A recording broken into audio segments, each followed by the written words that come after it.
Hi friends, welcome to Nishi channel. ఈరోజు మన వీడియోలో నోరూరించే స్వీట్ రెసిపీ బెల్లం జిలేబీని పైన క్రిస్పీగా లోపల జ్యూసీగా వచ్చేలా ఎలా చేసుకోవాలో చూద్దాం.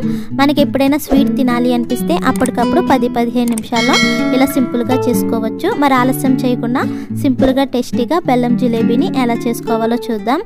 ముందుగా బౌల్ తీసుకుని 1 కప్పు వరకు గోధుమ పిండి వేసుకోవాలి. మనకు కావాలంటే ఈ ప్లేస్లో మైదా పిండి అయినా తీసుకోవచ్చు. అలాగే జిలేబీ క్రిస్పీగా రావడానికి 2 టేబుల్ స్పూన్ వరకు నెయ్యిని వేసుకోవాలి. నెయ్యి వేడి చేయాల్సిన అవసరం లేదు. ఇలా నెయ్యిని వేసుకుని పిండి మొత్తం కలిసేలా కలుపుకోవాలి. మనం ఈ నెయ్యి ప్లేస్లో ఆయిల్ కానీ డాల్డా కానీ ఏమీ వాడకూడదు. ఒకవేళ నెయ్యి లేదంటే కనుక నార్మల్గా వాటర్తోనే పిండిని కలుపుకోవాలి. ఇలా పిండి కలిసిన తర్వాత కొన్ని వాటర్ వేసుకుంటూ 2-3 నిమిషాల పాటు పిండిని కలుపుకోవాలి. మనం ఇలా చేతితో బీట్ చేసుకుంటూ కలుపుకోవడం వల్ల మనకు జిలేబీ బాగా వస్తుంది. అందుకని ఇలా 2-3 నిమిషాల పాటు కలుపుకోవాలి. మనకి పిండి మరీ పలుచుగా కాకుండా మరీ గట్టిగా కాకుండా ఇడ్లీ పిండిలా కొంచెం గట్టిగా కలుపుకోవాలి. ఇక్కడ చూపించే విధంగా ఇలా కలిసిన తర్వాత మూత పెట్టుకుని 10 నిమిషాల పాటు పక్కన పెట్టుకోవాలి. ఇప్పుడు గ్యాస్ పై ప్యాన్ పెట్టి 1 కప్పు వరకు బెల్లం వేసుకోవాలి. మనం ఏ కప్పుతో అయితే గోధుమ పిండి తీసుకున్నామో అదే కప్పుతో 1 కప్పు వరకు బెల్లం వేసుకోవాలి. అలాగే 1/2 కప్పు వరకు వాటర్ కూడా వేసుకుని బెల్లం పూర్తిగా కరిగేంత వరకు కలుపుకుంటూ మరిగించుకోవాలి. ఇలా బెల్లం పూర్తిగా కరిగిన తర్వాత జిలేబీ మంచి ఫ్లేవర్ కోసం 1/2 టేబుల్ స్పూన్ యాలకుల పొడి వేసుకోవాలి. అలాగే జిలేబీ కొంచెం అట్రాక్టివ్గా కనిపించడానికి ఒక చిటికెడు ఎల్లో ఫుడ్ కలర్ని వేసుకోవాలి. మన దగ్గర ఉంటే వేసుకోవచ్చు, లేదంటే కనుక ఈ ఫుడ్ కలర్ వేయకుండా అయినా జిలేబీని చేసుకోవచ్చు.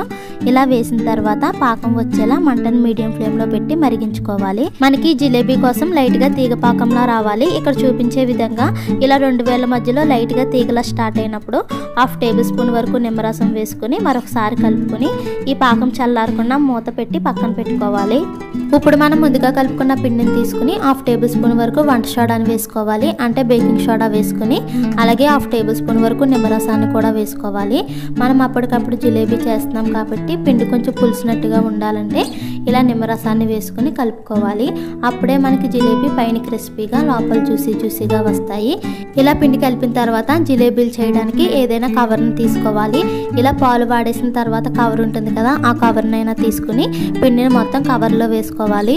మన దగ్గర జిలేబీలు చేసి బాటిల్ ఉంటే కనుక పిండిని ఆ బాటిల్లో అయినా వేసుకోవచ్చు. ఇలా కవర్లో పిండి వేసిన తర్వాత పిండి బయటికి రాకుండా రబ్బర్ని కానీ క్లిప్ని కానీ టైట్గా పెట్టుకోవాలి. ఇలా రబ్బర్ని పెట్టిన తర్వాత ఒక మూలన చిన్న హోల్లా పెట్టుకోవాలి. మరి పెద్దగా కాకుండా ఇక్కడ చూపించే విధంగా ఇలా చిన్న హోల్లా పెట్టుకోవాలి.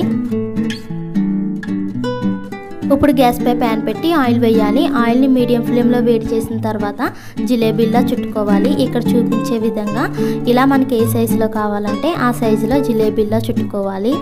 ఇలా జిలేబీలా చేసిన తర్వాత మంటను లో ఫ్లేమ్లో పెట్టి అటు ఇటు టర్న్ చేసుకుంటూ బాగా ఫ్రై చేసుకోవాలి.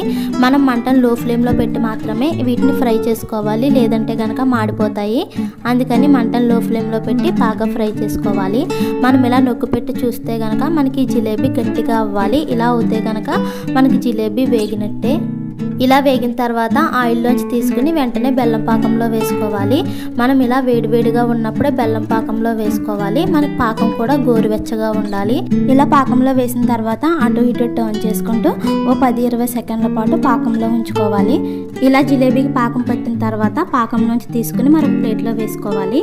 అంతే, మనకి చాలా సింపుల్గా పైన క్రిస్పీగా లోపల జ్యూసీగా బెల్లం జిలేబీ రెడీ అయిపోయింది. మీరు కూడా ఒకసారి ఇలా ట్రై చేసి చూడండి. ఈ వీడియో మీకు కూడా నచ్చినట్లయితే ప్లీజ్ లైక్ చేయండి, షేర్ చేయండి, సబ్స్క్రైబ్ చేసి పక్కనే ఉన్న బెల్ బటన్ని క్లిక్ చేయండి. Thank you for watching.